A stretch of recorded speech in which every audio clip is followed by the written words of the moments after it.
Yo, Skid, what's up everybody, man? Y'all know who I be. It's your man, who?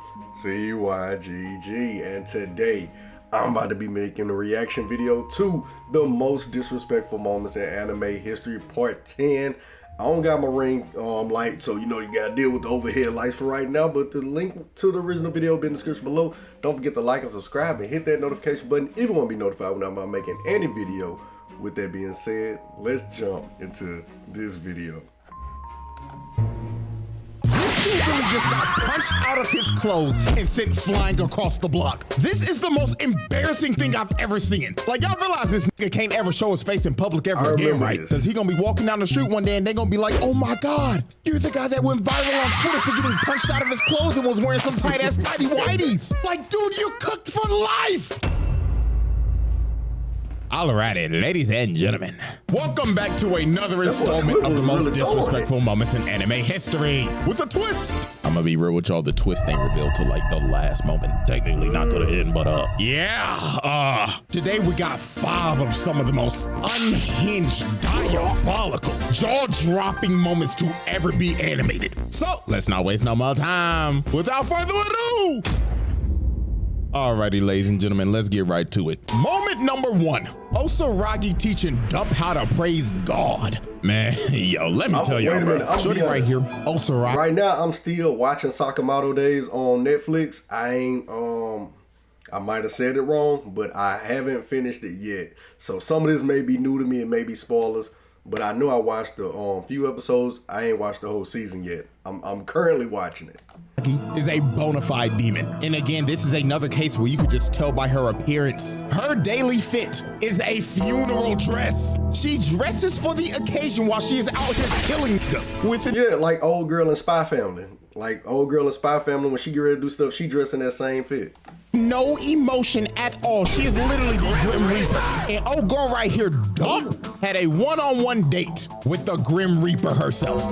Now, how all this went down. Slur sent a bunch of serial killers to Japan to take out Sakamoto and the Order. And old psycho fine shit Dump, who was a literal cyborg that can shoot spikes out of her body, decided to go after Osaragi because she simply thought she was unattractive. She deadass hates ugly niggas. If she thinks you're chopped, she's gonna kill you. So later on one day, Osaragi went to hold you. It's gotta be a bad day to be an ugly dude, boy. You just out there living your ugly life, and then all of a sudden somebody come try to take it because you is. I don't understand it. That's gotta be hurt. That's gotta be so sad. The shrine to go pray, and you would not believe what she started to pray for. She started praying, saying, "Dear God, I pray that you bring one of these serial killers to me so I can kill them and dismember them myself. I hope to receive this blessing. Amen." So after, you know how gangster you gotta be to pray for smoke. But she a King Von level threat. She out here praying. She out here wishing that a nigga would. Like some people would, you know what, let me take that back. Some people wish a nigga would. She praying that a nigga would.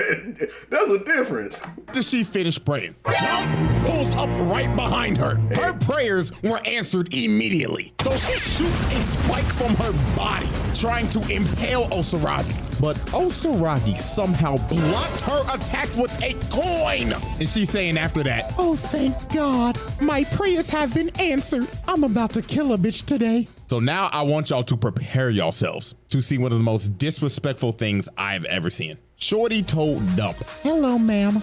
Do you know how to praise the Lord?" So she palms her head, takes her over to the statue and slams her head twice. And she told her, "First, you bow twice." Then while Shorty is struggling unconscious, she claps her in the face, then claps her again and told her, "Then you clap twice." Then picks her up and drives her face into the offering table.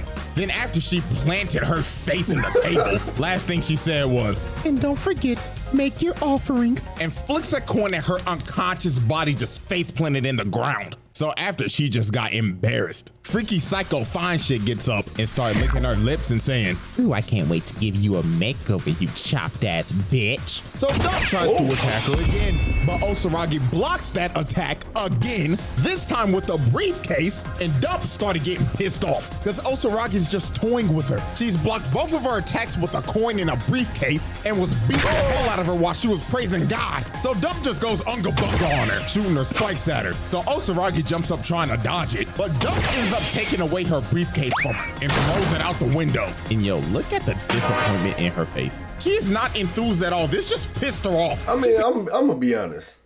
That's a strong ass case right there. You know what I'm saying? I'm gonna be honest with you. Like, I ain't seen a case that strong since the YSL Rico case. You know what I'm saying? I mean, it's a lot of cases you can throw around out here.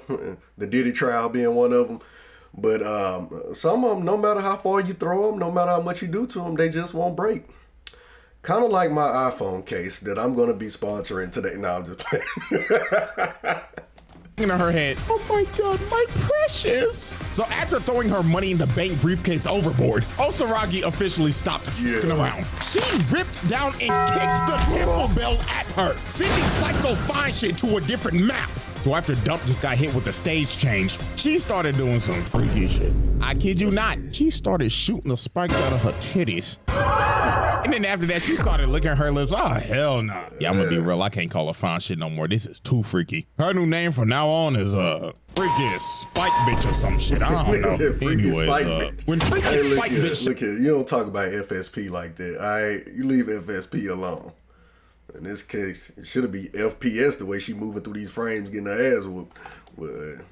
Got them spikes out of her titties. She completely bricked and only hit Osaragi's hand. And this right here is when Dump started regretting everything. Osaragi starts walking her down with her hand impaled, moving through the spike, grabs her hand and tells her, "I'm about to rock your shit, twin." Send her freaky ass into another building. And Osaragi was not done. She was about to tee off on this freaky hoe. Dump ran at her and shot a spike. She parries it, then she jumps up. Then kicked her so hard the bitch spun 5 times. And she wasn't even done after that. She started juggling her ass down the aisle, turning into a human pinball machine. So after Osaragi finished juggling her, she ends up being conveniently right by her briefcase. And guess what is inside her briefcase? She had a big ass buzzsaw in that bitch. And when Dump saw this, she knew it was over because her backstory started playing, talking about how she became a serial killer because she wanted to be loved. Like, nigga, what? Weird ass, freak ass hoe. And y'all have watched enough anime, so y'all know good and well. This is Anime 101. If a character is near death and starts seeing their backstory, there is a 99.9% chance that they're about to die. And she straight up told Shorty before she killed her, "Because people like you exist, I am needed by God. So because of that reason, I love you." And tell me why she's smiling right now. What the fuck? You know what, bruh? I guess she got her final wish before she was about to die for somebody to love her. Bonkers. So Osaragi grabs up that buzzsaw, dashes at Shorty, and splits this freaky spike bitch down the middle. Fatality. And with that, Osaragi continued to spread the word of God to these freaky ass hoes. That's crazy. All right, let's keep this disrespect. I mean, praying for smoke and then blessing somebody with them hands is crazy. And she did it effectively. You know what I'm saying? Hey, you better watch out. You step out there in that water and get baptized, because that's what she doing to the competition right now. Respectful party going, shall we? So, moment number 2, Nagumo embarrassing a nonchalant dreadhead. Now, we're still on Sakamoto days, and this is the same plot. This time, however, though, the serial killer is this big buff dreadhead nigga called the Minimalist. And this dude goes around crushing things to as small as they can get. And his target was Sakamoto. So later on that same day, he pulls up to Sakamoto's convenience store, and he ends up confronting his wife. So she tells him, excuse me, sir, can I help you with anything? And he tells her, "Hey, bitch, where your fat ass husband at?" So to start intimidating her, this man grabs the cash register and starts crushing it into a ball. Then after that, he rips the desk in two. So then after he finished his intimidation tactics, he straight up looked at her and told her one more time, "Hey bitch, I'ma ask you one more time. Where is that fat ass nigga Sakamoto?" But Sakamoto's wife was not acting like herself at all. She was weirdly calm this entire situation. And the reason why is because it wasn't her at all. She dislocates his arm and stabs him in the neck. So he ends up falling down. And then she just looks at him and tells him, "Gotcha, nigga." And she turns into Nagumo. This man disguised himself as Sakamoto's wife to just and then all of a sudden the AC just come on, being all disrespectful in the background, making all this hullabaloo with this dude. And the knife that he stabbed him with was a toy knife. And he was like, "Oh man, you're lucky that wasn't real, bro. Looks like my goofy ass forgot to swap it out for a real one." Behind him. And look at this dude's face, man. Just by this frame, you can tell by the face he making, I should have just bought some Newports and left. And I'm not gonna lie to y'all, bro. What he does to bro is honestly worse than what CYGG did to Freaky Spike bitch. So the minimalist starts bragging saying, "Man, I've killed 432 people. But what your goofy ass gonna do to me, huh, nigga?" And when bro said this, Nagumo deadass looked at bro like, "Wow, man, that's amazing. You count everybody that you kill? Holy, you might be smarter than a 5th grader." So this pisses dude off. So he goes in to punch him but hits straight air. And this man Nagumo is just chilling on top of the shelf with bro's phone. And he's just looking through it like, "Wow, man, I'm disappointed. How are you a 6'5" nonchalant dreadhead and your phone is as dry as the Sahara Desert? Like really, my nigga, no hoes at all?" Dude, Dennis would be ashamed. So this pissed him off. But what sent him over the edge is when Nagumo said, "I wonder what I'll find in your search history." And look how mad this nigga gets. Oh my God. Looks like this. Yeah, my boy, he went through your search history and found out you had a bunch of Yes King videos instead of Yes Queen videos. That's what it was, man. you supposed to be a YN out here.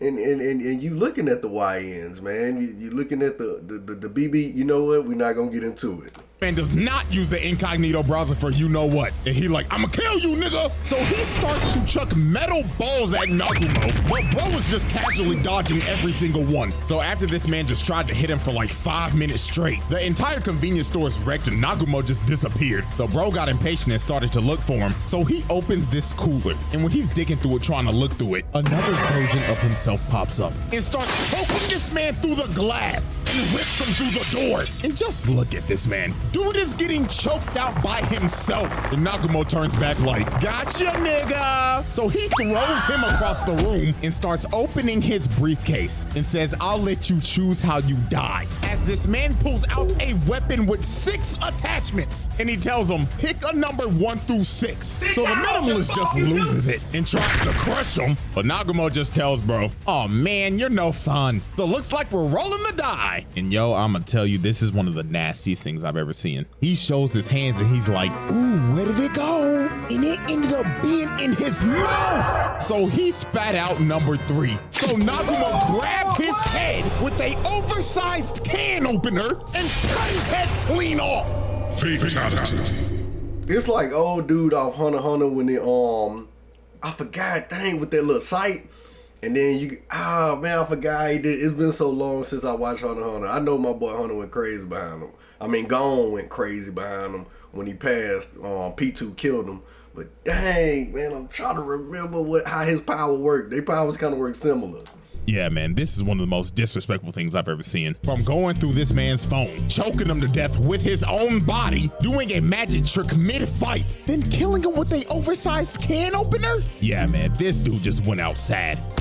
Oh, disrespectful. Alrighty, ladies and gentlemen. Moment number 3. Shizuo punching a man out of his fit. Now, y'all look. If y'all have never seen Do Rah Rah Rah, I'ma recommend it to you right now. It's a good watch. Because there's some pretty wild shit that happened in this show. And one of the main culprits of wildness in this show is none other than Shizuo Heiwajima. And what I'm about to show you is a top 10 disrespectful moment of all time. So let's set the stage real quick. The reason why this happened is because of Izaya. Because earlier on this day, this man was in a fight with this goofy ass gangster nigga. And when bro attacked him, Izaya dodged it. But he just didn't dodge it. He also scalped this nigga's head.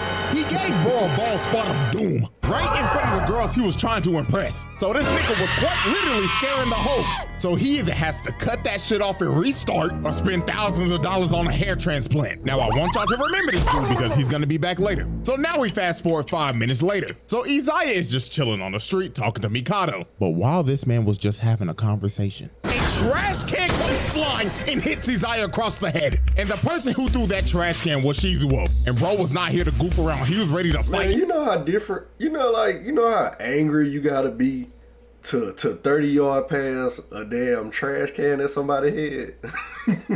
my boy really threw a post route trash can at the dude. Isaiah on sight. So when these two were about to just start duking it out in the middle of the street, the nigga with the bald spot pulls back up and he brings a bunch of goons with him. So they start surrounding Isaiah and Shizuo. And old boy started telling Isaiah, "Hey, you punk pussy dumb bitch, we about to f you up for f***ing up my headline from earlier, nigga. Yeah, you don't f with the dollars and get away with it, nigga." But when they had them surrounded, they ended up realizing that they had Shizuo surrounded as well. And dude's name is feared throughout these streets, so these niggas were shook. So this is when the wildness happens. Old boy in this blue hat was so scared, his fight or flight senses took over. So his body started moving on his own, and he runs up and smacks Shizuo across the head. So after he smacked bro upside the head, the dollars is like, "Hold on, twin, he might not be as strong as they say." But then this man started screaming. So bro started telling old boy in this hat, "You aimed for my head. You have to know a blow like that can kill a nigga, right? And this means you were intentionally trying to kill me, right? So whatever happens next is what you deserve, right?" And look at this stare. Bro stared into this man's soul, and old boy knew his life as he knew it was over. Damn, that's this man! Sends bro flying out of his clothes and knocked out cold. Like, holy Jesus, man. This might be one of the most devastating punches of all time. Like, let's look back at this again. This dude really just got punched out of his clothes and sent flying across the block. This is the most embarrassing thing You know what's crazy? But it ain't the fact that he just got punched out his clothes. It's the fact that this nigga got punched out his pants and he had on a belt. You know how hard you gotta get hit to have a belt on and your pants still come on? That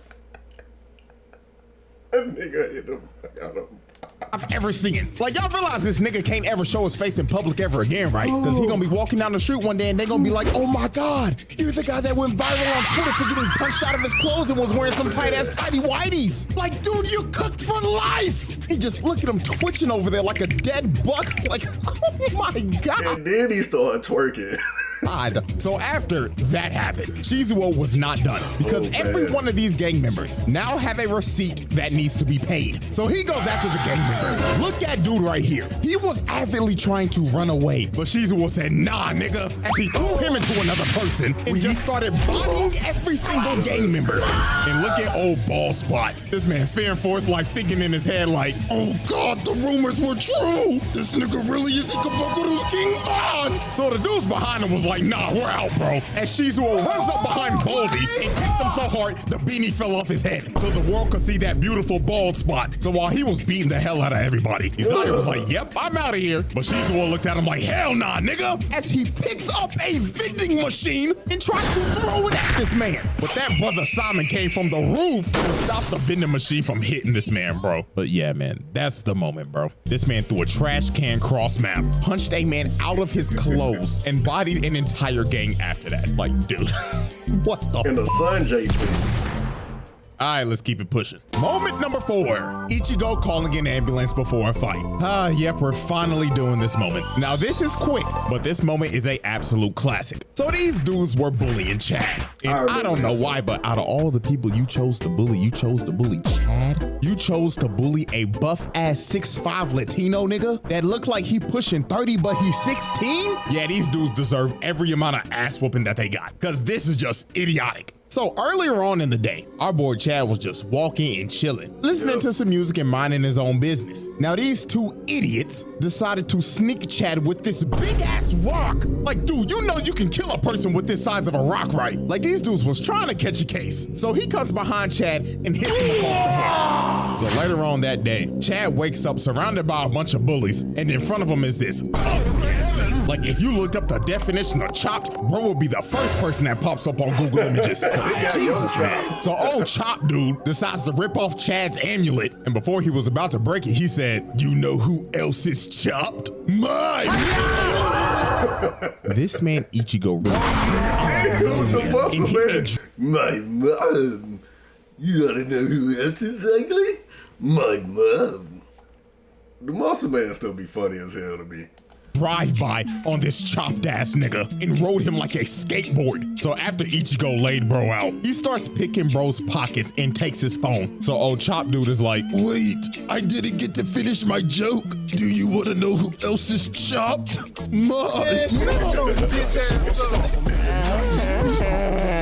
So after Ichigo stomps bro's face in, this man calls 119, aka 911 for us. So the dude pick up on the phone like, "This is 911. What is your emergency?" I need an ambulance. You know what? Matter of fact, 1, 2, 3, 4, 5. Yeah, 5. So this man drops the phone and starts beating the hell out of all the bullies. This man just took on a 1v5 and called 5 ambulances pre-ass whooping. Like, do you know how much confidence you have to call 5 ambulances in advance? This is just wicked work, and he beat their ass. He stood 10 toes down. Bro actually pulled off that legendary meme. Call an ambulance, but not for me. Alrighty, ladies and gentlemen, we have reached our final moment and the twist of this video. Moment number 5, Kuvira proving Korra is washed. Yep, last moment ain't anime at all. Yeah, it resembles it though, but anyways. So Korra ends up confronting Kuvira, because Kuvira's trying to take over Zaofu so she can unite the Earth Kingdom under her tyrannical rule. Now this, being honest, they consider Airbender a form of anime, but you know, it's not really anime, but This is Korra's first fight back after Zahir put her on a wheelchair for 3 years. Hey, I ain't gonna lie to y'all, Zahir trial will happen one day, cause that nigga was cold as hell. But anyways, Korra decided to fight Kuvira so she wouldn't take over Zaofu. So Kuvira was like, fine. My soldiers, I am giving you all a front row seat to show you all that the Avatar is washed. Her sorry ass could never live up to the legacy of Avatar Aang. So let me show you why she's the worst Avatar of all time. And man, Korra did not beat the allegations this fight, because this was just brutal. So Korra starts it off with firebending, but Kuvira is weaving every attack. And then look at this, man. Kuvira gets inside, hits her with the earthbending combo. Then she hits her with the metal bending, then flips her ass and throws her on the ground. And while all the soldiers are cheering, look at Kuvira feeling herself. She over here emoting like Ali, like, yeah, I knew your ass was washed. So then here go the next sequence. Korra tries to use airbending now, but she dodges it, ducks the fire and hits her with the hell sweep, and hits her with another shot for good measure. And man, I ain't gonna lie to y'all, bro, we gotta find Kuvira's actual birth certificate, cause no way she was born in the Earth Kingdom. She had to be born in the Weave Nation. Cause dog, look at this. Korra is using every single element, but she can't land shit. While Kuvira's just bobbing and weaving, bobbing and weaving. And then look at this. Kuvira takes out Korra's leg, blindfolds her, and hits her so hard she goes flying. And I mean, bro, it just gets worse from here. She jumps up trying to do aerial attacks, but Kuvira hit her with an anti-air, knocking her on her ass again. And then here come Korra again. She tries to hit her with another 2-piece, failed. Then Kuvira hits her with metal again and lifts her up and throws her down. The Avatar is getting whooped by a background character from season 3. This is fucking embarrassing. And then look at this. Korra has the bright idea to earthbend against her. Kuvira stops it immediately and just sends it right back at her. Like, what made you think earthbending was the answer against Kuvira? One of the best earthbenders in the fucking series. Like, come on now. So Korra was getting her ass whooped so bad, Sue straight up yelled at her and told her, bitch, if you don't go into the Avatar state right now, like, what are we doing? So when Kuvira jumps up and tries to finish Korra finally goes into the Avatar state and blows Kuvira off of her. So Korra actually ends up landing a nasty hit, finally dropping Kuvira. And it looks like Korra has finally locked in. Maybe she wasn't washed after those 3 years in a wheelchair. But when Korra was about to finish her off, her PTSD from last season kicked in as she sees her face on Kuvira. So she gets knocked out of the avatar state, falls to her knees, and Kuvira's just looking at her with disappointment like, damn, I knew you were washed, but not this bad. So Kuvira strings Korra up, slams her in the ground, and puts her in an earth prison. And that was it. KO. Korra was cooked. She got washed by Kuvira in 5 minutes tops and only landed 1 hit, which was in the avatar state, by the way. Like, holy moly, man. So Kuvira walks her down and she's ready to make the avatar reincarnate right now. But Opal and Genoa saves Korra's ass and they end up having to retreat. And look at Kuvira hyping up her niggas like, I told y'all she was washed! Zafu is ours, nigga! I ain't gonna lie, to do that in front of a big crowd and then just, you know, raise up your hands after is very disrespectful, man. And I see that's the end of the video. But let me know what else you guys want me to react to, man. Until next time, it's your man, Pooh, CYGG, and I'm out.